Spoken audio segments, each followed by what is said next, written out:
How about them Cowboys?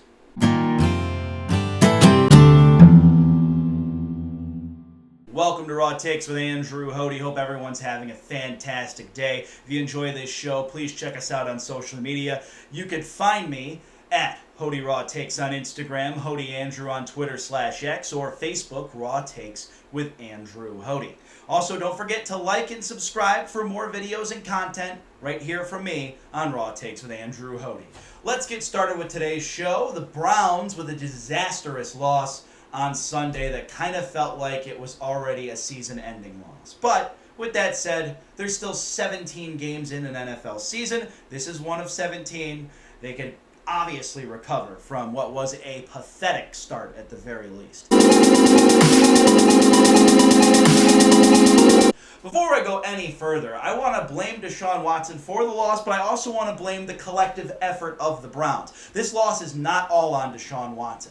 As much blame as DeShaun Watson deserves for how pathetic he looked on Sunday, you have to look at the fact the offensive line is pretty depleted. DeJuan Jones may have had the worst game of his career. Are they missing Bill Callahan and his coaching style for the offensive line? That's going to be a question mark. Also, take a look at the fact that the Browns also were kind of undermanned on defense. They did not look like themselves.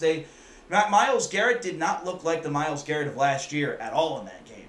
You look at Zadarius Smith, he did all right. You saw some decent stuff from the corners and safeties, but defensively, that team kind of let the Cowboys roll over and just take the game for themselves. That's exactly what the Cowboys did. Dak Prescott got paid all that money. You look at Micah Parsons, he got paid. You look at CeeDee Lamb, he got paid. Everything for the Cowboys is kind of starting to come together. And after a win like that, I can't believe I'm saying this, but I am taking them seriously as possible Super Bowl contenders. We all know that the expectations will start to damper down once they lose a playoff game. But for me right now, that's a team I could see playing in the NFC Championship. Now, will they? Remains yet to be seen. But, man, did they look good against the Browns. And who knows how good the Browns really are. They could be a disaster this year. That loss certainly looks like it's much more of a disaster than we know. And I'll just be honest with you about DeShaun Watson. The confidence looked gone. It looked gone. Gone completely. DeShaun Watson of Houston, I don't know if that'll ever be back. I just don't know. Now, if 70% of it comes back, which I believe is possible, then the Browns should have a relatively good season. But if we see what DeShaun Watson gave us on Sunday again, the Browns are going nowhere fast. And let's take a look at the AFC North this week. The Patriots stunned the Bengals, and I'll be honest with you, I was wrong on a lot of my picks from the Week 1 prediction show. But the Patriots stunned the Bengals. No idea how they did it. The Bengals kind of got some problems on their hands because they can't really manage their personalities. I think that's going to fall on head coach Zach Taylor because I personally think he is the worst coach in the division. That team is way too talented and good to be losing to New England Week 1. With that being said, the Bengals are known for slow starts in recent years. This could be one of those slow starts. We'll have to see. But Cincinnati, obviously, not looking good to start things off this season. You take a look at the Baltimore Ravens. They had Kansas City. Right now, I would say they're probably the favorite based on how they played. Lamar Jackson had some moments, but still the Ravens are a flawed team. It's going to come to elite competition how the Ravens match up with teams like the Kansas City Chiefs. Teams like, we think, the Cincinnati Bengals at the very least. The Buffalo Bills, we think, are pretty elite. They sure look like it. The Miami Dolphins, they had a pretty good game. The Houston Texans, oh man, did they take down the Indianapolis Colts. But the Indianapolis Colts look pretty good too, but man, that offense in Houston is really feisty. I'm going to start to look at them as possibly being one of the top-tier teams. The Jacksonville Jaguars maybe lost to the Miami Dolphins, but that situation is still yet to be seen. Who knows how good Jacksonville is going to be. But looking at Baltimore right now, they look like the best. And I know Pittsburgh, they won. They didn't score a single touchdown. The fun fact about that, the Pittsburgh Steelers were leading the division in a division where every team but them has scored a touchdown. Fun fact. But Justin Fields did look somewhat promising. He made some plays on his legs. He got things done when the Pittsburgh Steelers needed it to get done. And that was a Pittsburgh Steelers win. That's how they beat you over the last couple of years. And that's for any team in the NFL. They beat you with a very cold-blooded defense like the Steelers did seem to have against the Atlanta Falcons on Sunday. And Justin Fields won with his legs and some of his mediocre talent-esque plays. He didn't make big plays, but he made enough plays to get some field goals going for the Pittsburgh Steelers, and they won the game, regardless if it was all field goals. So yeah, I mean, you look at the AFC North, Pittsburgh clearly in the driver's seat based on that, but I don't think what Pittsburgh did in that game shows a sustainable, successful offense long term. That all remains yet to be seen. The AFC North is going to be a dogfight. But right now, if there's any team I'm panicking on in the AFC North, it's absolutely the Cleveland Browns. Cincinnati, I'm a little close to panicking just because some of this contract stuff isn't situated with players on the roster yet. I'm not really panicking in Baltimore yet. That was Kansas City week 1. And Pittsburgh's still figuring things out. But the Cleveland Browns have to hit the panic button now. And they have a nice opening stretch to the season. They have Jacksonville next week. Jacksonville didn't do everything great last week. I'm confident we can go out there and compete with the Jaguars. I look at the New York Giants coming up. They were a shell of themselves. I thought they were going to be a much better team. Clearly, I'm wrong. The New York Giants look like they're in a little bit of a danger zone right now. That's going to be kind of favorable for the Browns. And also look at the Las Vegas Raiders. They don't look like they're too much of a team, but Gardner Minshew had an okay game. That team's not horrible. It's definitely not a good team. But this is going to be an important 4-game stretch. The Browns could easily start this opening stretch 1-3. I really believe that. And if that's the case, I don't think this is a playoff team. And I think it'll come down to DeShaun Watson not playing well. But obviously the offensive line is a concern. And the play calling seemed to show it as well. That was some horrendous play calling, in my opinion, and this loss is gonna go on Stefanski to a degree. Stefanski was calling the most conservative plays I've ever seen him call. And that even goes back to Baker Mayfield. It must have been because they didn't trust the offensive line, but do they not trust DeShaun Watson either? That's kind of the question I have. I don't know if that's the case. I don't have any inside sources that say that is, obviously, so I'm not going to make all the assumptions in the world. But to me, it's possible. Kevin Stefanski didn't want to unleash everything DeShaun Watson had. It's very possible. Maybe it's because DeShaun Watson's still feeling some soreness. Maybe because DeShaun Watson isn't himself. Or maybe it's because of the offensive line, as I mentioned. But Kevin Stefanski's play calling was way too conservative against that Cowboy defense. And another big problem, I was at the game on Sunday. There was a lot of Cowboys fans there. It was almost like a Cowboy home game. I'm dead serious. So many Cowboy fans were hooting and hollering. That didn't help the Browns at all, and maybe that got to the Browns offense's head. Browns fans need to do a better job of showing up and showing out at the games, and I think they will long term. But man, the Cowboys took over that stadium, especially at some of the bottom rows. It was almost like a Cowboy home game to a degree. It was not good. It was not good. But with that said, the Browns still have a long way to go. It's just week 1. They could be 13-4 at the end of the season. They could be 16-1. Who knows? There is a long season to go here. I am not panicking over the season, but I'm panicking in terms of this offense. I'm panicking in terms of the fact this defense wasn't rushing the quarterback very well. I'm panicking in terms of the fact that the Browns' offense was just so dormant. You have Amari Cooper. Jerry Jeudy looked promising, I'll say that. He had some big-time catches in the game. But DeShaun Watson can't be just throwing 11-yard passes every couple plays and then you're running with Jerome Ford. Obviously, when Nick Chubb gets back, I think that's going to start to help the running game smooth itself out. And that'll also help DeShaun Watson not have to be the DeShaun Watson of old. He only needs to be 70% of himself. But that loss was a disaster. The Browns, I think, know it. I think the coaching staff's going to go back to work, make some adjustments, and we're going to see a much better Cleveland Browns team against Jacksonville next week. We will. Doesn't mean I'm going to pick the Browns to win it. I'm still determining that for myself. But the Browns, I think, will be a lot better against the Jacksonville Jaguars. This could have been a fluke. We'll have to see. But I'll tell you what, I am bought in on the Cowboys as being contenders. Everywhere around them is stacked. CeeDee Lamb, stacked. You look at Cooks, stacked. He had a great game. You look at Micah Parsons. DeJuan Jones, to his defense, did have to cover Micah Parsons. But that's not an excuse for DeJuan Jones to have the worst game in his Cleveland Browns career. He was awful in that game, blocking for DeShaun Watson. Awful. And maybe we do miss Bill Callahan. That's also a possibility for Browns fans. But the Cowboys, to me, I still believe in Mike McCarthy. I don't think he deserves all the criticism he gets. He's a dang good head coach. I think the Cowboys are on a good path. And we'll have to see what takes place with them as the season goes out. But after what I saw, I believe the Cowboys have a lot of potential. Another thing that the Browns need to feel some pressure for is what's going on in Tampa Bay right now.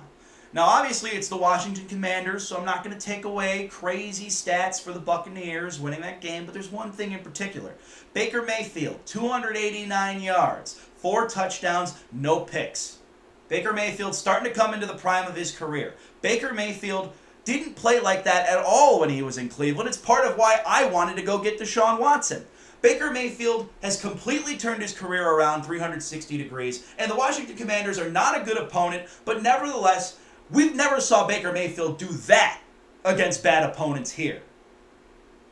We had Nick Chubb running the football, that helped him out. Baker Mayfield was good against a lot of bad opponents, but not like that.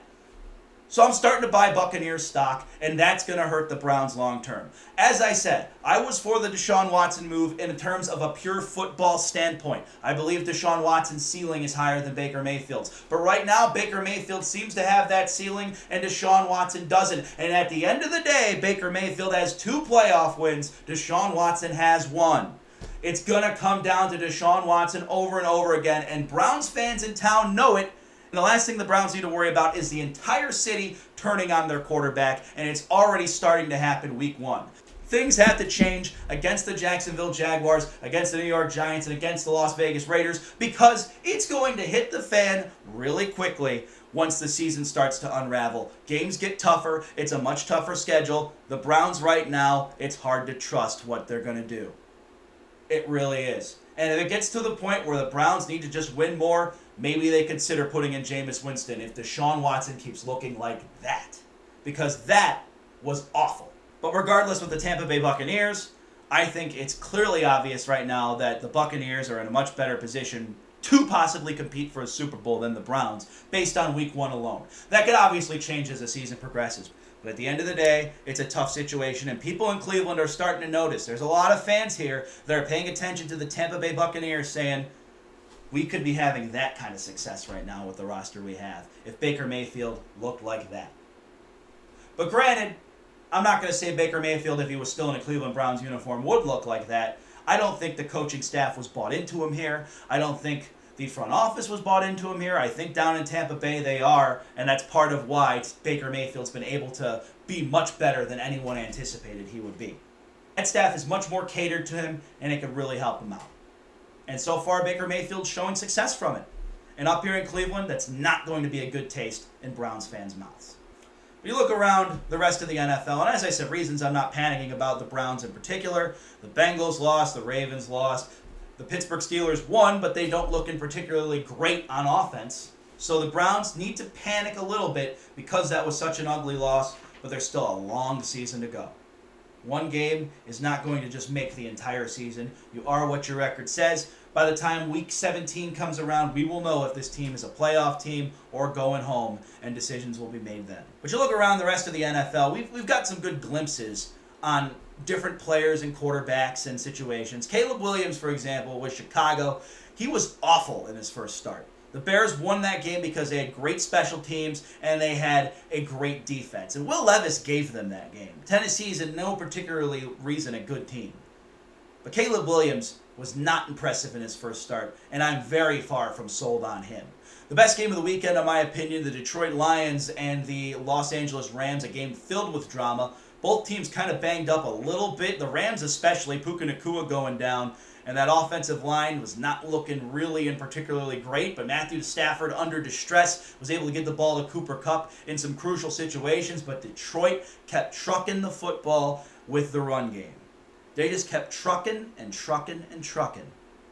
And that's exactly the mentality Dan Campbell has. I would love to see Detroit and the Los Angeles Rams meet up once again in the playoffs. I think this rivalry is becoming real. I think people in Detroit are starting to feel it. I think Matthew Stafford is starting to become kind of a villain to Detroit Lion fans because he's went away from the organization and had all the success he has. And of course, Jared Goff has kind of become a villain to the Los Angeles Rams because that was his former team. He's played in a Super Bowl with them, didn't win it. But Jared Goff goes away from the Los Angeles Rams, and look at what he's been able to do with the Detroit Lions.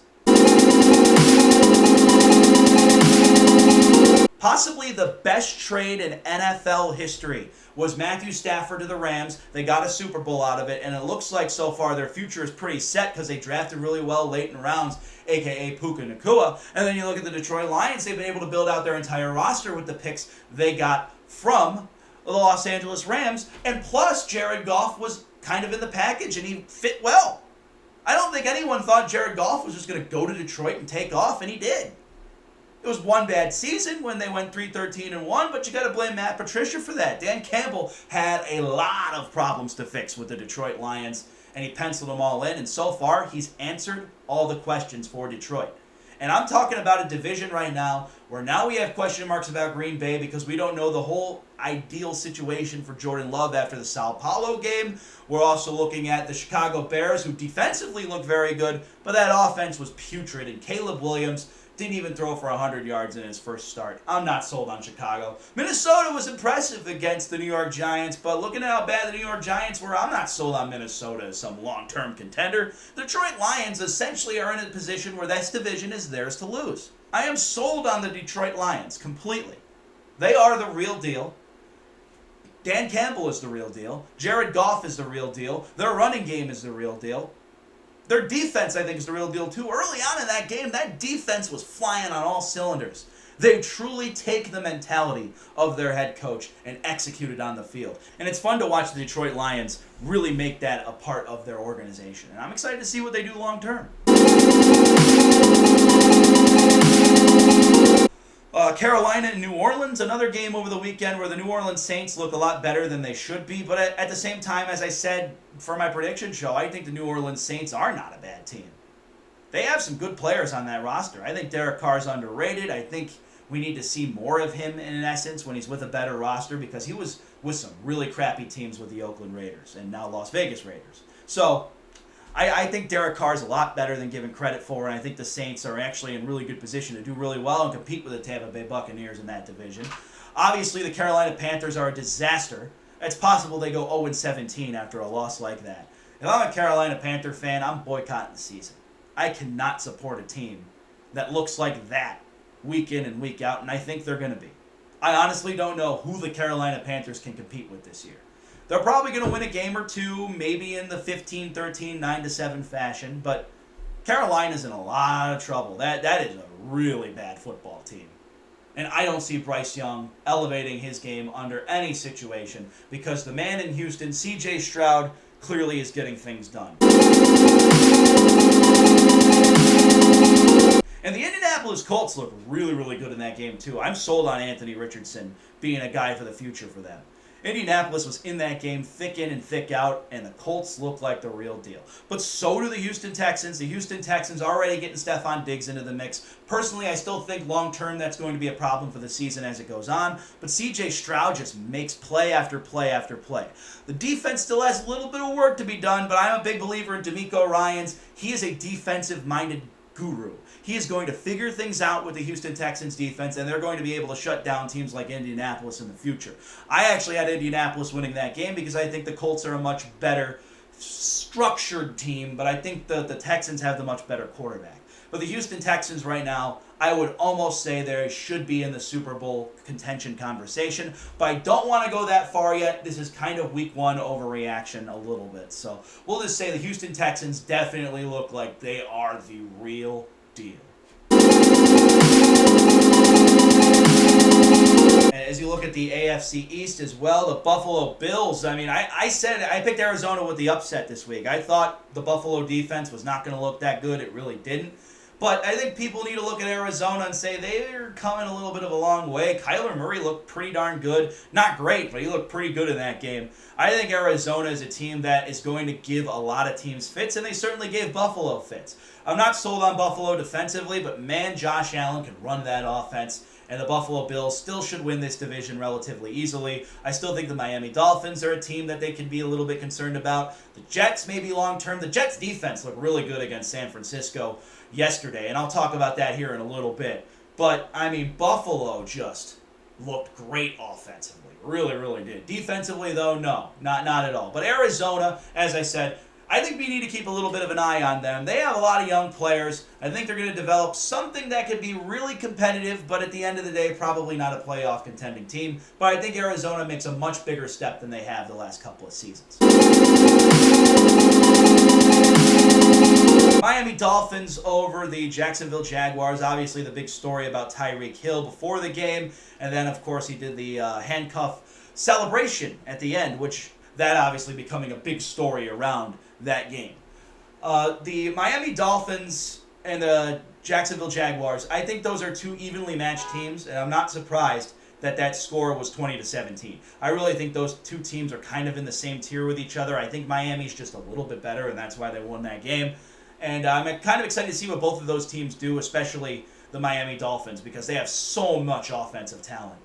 I think the problem is going to result in quarterback if they don't have a great season, because I'm just not sold on Tua.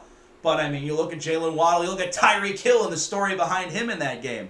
Tyreek Hill is absolutely one of the best wide receivers in football, and you have to consider the fact they have Raheem Mostert running the ball. The defense, I think, is a little bit more improved, but the Dolphins, to me, I think they're going to be in a lot of games this season, and I am rooting for them.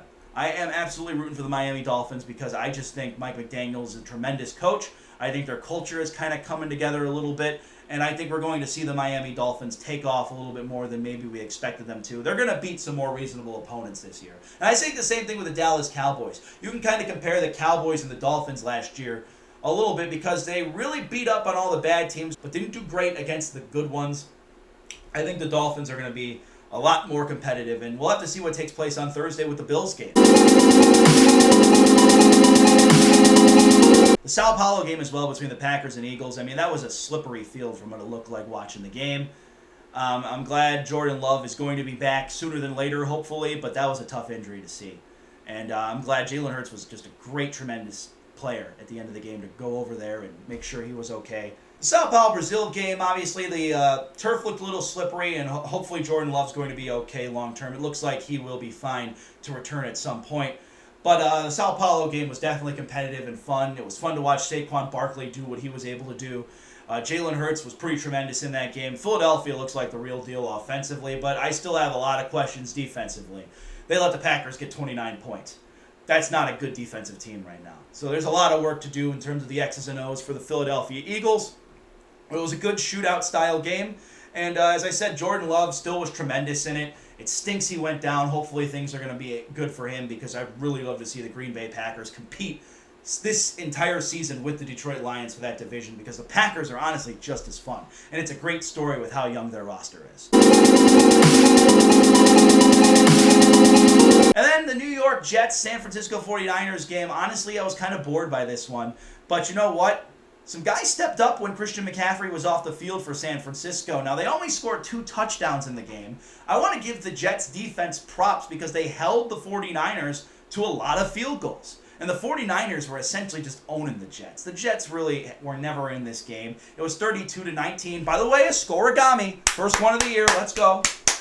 I love scoregami. I'll explain that later. But the 49ers, to me, look good. They didn't look great. I think the Rams are actually going to outperform them in that division this year. But I think the 49ers showed a lot of what they're able to do. Brock Purdy did what he had to.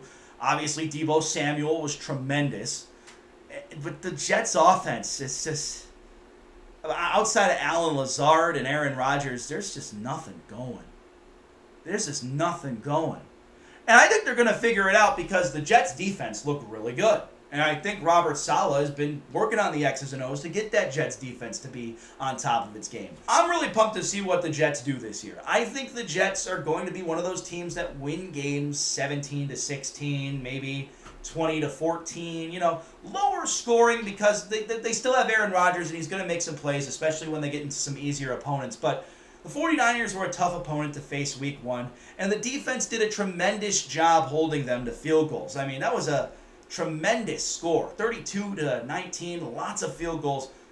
The Jets defense deserves props for that because those weren't all touchdowns. Those were field goals, and when you're in bad situations where you turn the ball over, the Jets defense got it done. Sauce Gardner is one of the best corners in the league, and I think he's going to show it this season. Possibly a guy we could look at as being a defensive player of the year if he has a tremendous season. So I'm looking at the Jets defense and saying they can play.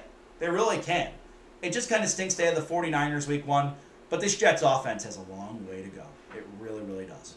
In terms of that, I will also give my week 2 predictions on Thursday.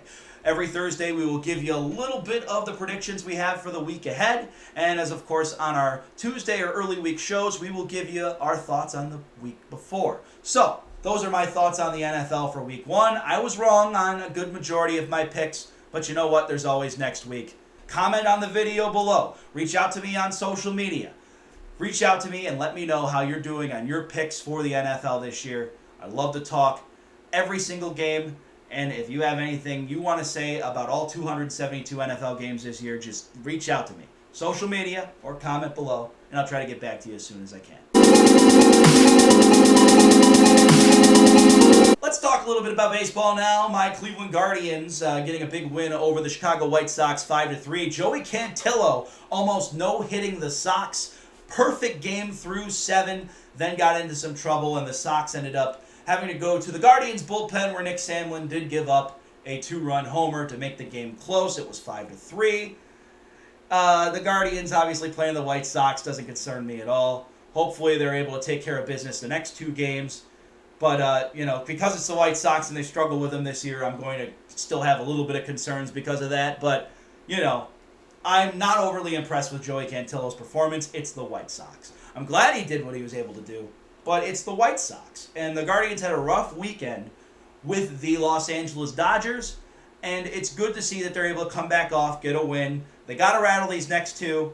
Kansas City is kind of in a slump right now in the division because the Guardians are pretty far ahead at this point, and Kansas City's been losing to a lot of tough opponents. But the Guardians are in this thing. They're in a pennant race, essentially, at this point. They got to just back off. They have one more series with Minnesota. They got to compete with them really well. But get these wins over the White Sox and get yourself in good position to win this division because the Guardians are really, really in a prime spot.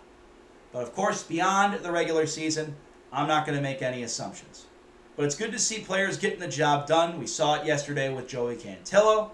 We saw it yesterday with Bo Naylor hitting another solo home run. There's a lot of guys that have been stepping up for the Guardians as of late. And if they can keep this stretch up, maybe they could surprise a playoff team. I still have questions about that. We'll talk about that as the Major League Baseball playoffs arrive. As for college football, reflecting on Ohio State, obviously it was kind of another bye week for them. Western Michigan's not very good. I'm amazed that they made Western Michigan look a lot worse than Akron did because Akron still scored 6 points. But, Western Michigan truly was putrid in that game, and Ohio State absolutely steamrolled them. And now they're going into their actual bye week before they kind of have another bye week. I mean, it's really 4 bye weeks to open the year for the Buckeyes. They play Marshall in their next game. It's an early bye week. I don't necessarily know if I love that, but Ohio State getting the job done, absolutely what they need to do. And Michigan losing to Texas the way they did, 35-12, and Oregon in a scare with Boise State. Oh, man, was that a scare. It's looking good that the Buckeyes are going to be able to compete in a lot of those games. The entire fate of Ryan Day with his job at Ohio State, long way to go still. And that Oregon game, I still get scared about because Oregon really was kind of vulnerable in that game against Boise State, but Oregon's still a really good program. So the Oregon game scares me a little bit, and so does the Michigan game. And the Penn State game does too, but with how much we've been beating Penn State in recent years, that game isn't as scary to me as Michigan and Oregon.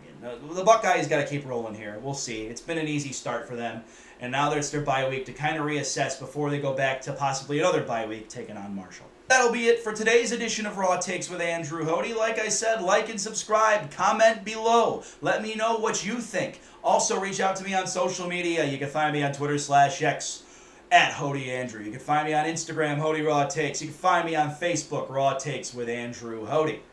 Browns fans, don't get too down in the dumps. It's only week 1. But man, DeShaun Watson looked bad. Play calling was pretty bad. And the offensive line needs some work. But no reason to panic. Everything will be fine. Go Browns against the Jaguars. We'll talk about week 2 on the next edition of Raw Takes with Andrew Hoty because I'm Andrew Hoty and those are my Raw Takes.